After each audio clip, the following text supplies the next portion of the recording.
গ্রাম কুলদিয়া ছোট্ট, নিস্তব্ধ, চারপাশে ধানক্ষেত, আর প্রান্তে দাঁড়িয়ে আছে সেই পুরনো অশ্বত্থ গাছ। গাছটার ডালপালা যেন আকাশ ছুঁয়েছে, আর নিচের শিকড়গুলো মাটির ভেতর সাপের মতো ঢুকে গেছে। গ্রামবাসীরা ওকে অশুভ গাছ বলে ডাকে।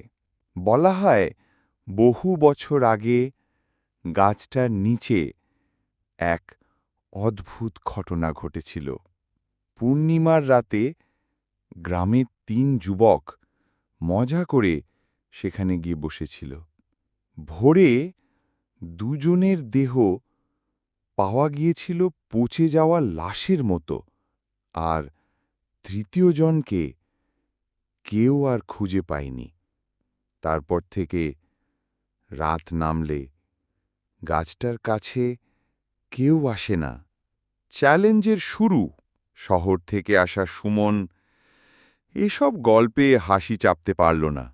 বলল, ভূত বলে কিছু নেই ভাই, সবই মানুষের বানানো কাহিনী। বন্ধু অরিন্দম বলল, তাহলে তুই আজ রাতে ওখানে বসে দেখ, লণ্ঠনার চেয়ার দিয়ে দেব। সুমন চ্যালেঞ্জ নিতে রাজি হয়ে গেল। রাতের প্রথম ঘণ্টা। রাত 11টায় সুমন গাছের নিচে গিয়ে বসে। লণ্ঠনের হলুদ আলো চারপাশে ছড়িয়ে আছে।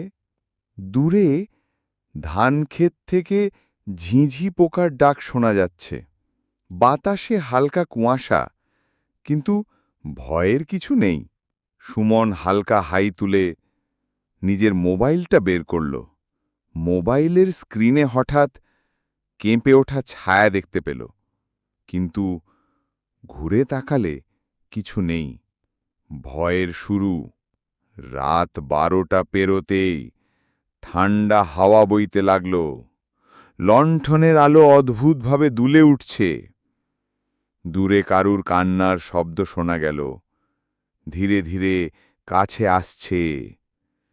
সুমন ভেবেছিল হয়তো কেউ মজা করছে, কিন্তু চারপাশে একটাও মানুষের চিহ্ন নেই। গাছের ডালপালা যেন ফিসফিস করে কিছু বলছে। হঠাৎ ডান কানের কাছে স্পষ্ট শোনা গেল, তুই কেন এখানে এসেছিস?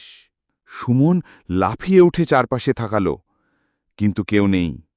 মাটির ভেতর কিছু।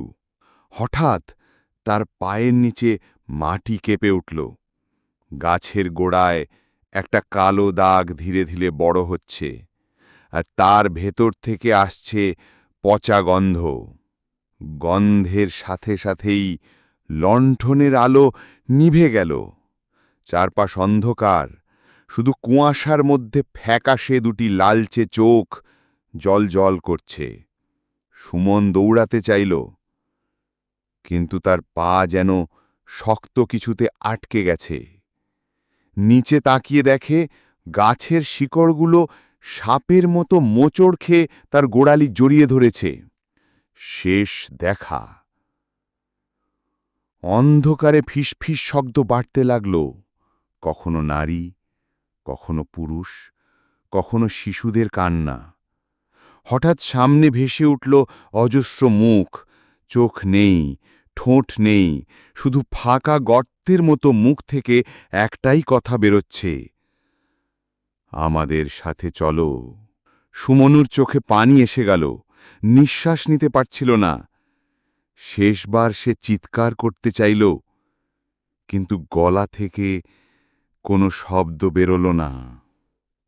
গাছের শিকড়গুলো তাকে মাটির ভেতর টেনে নিয়ে গেল। পরের দিন ভোরে গ্রামবাসীরা গাছের নিচে শুধু একটা লণ্ঠন, উল্টে থাকা চেয়ার আর মাটিতে গভীর আঁচড়ের দাগ পেল। সুমনের কোনো চিহ্ন নেই। সেই থেকে রাতের বেলা কেউ ও গাছের কাছে যায় না। তবে কুয়াশা ঘেরা পূর্ণিমার রাতে যারা দূর থেকে তাকায়, তারা দেখে গাছের গোড়ায় একটা লণ্ঠন হালকা আলো দিচ্ছে, আর বাতাসে ভেসে আসছে কারোর ভামা গলা, আমাকে বাঁচাও। গল্পটি ভালো লাগলে লাইক করে দেবে। এই গল্পটির পরের প্রার্থনার জন্য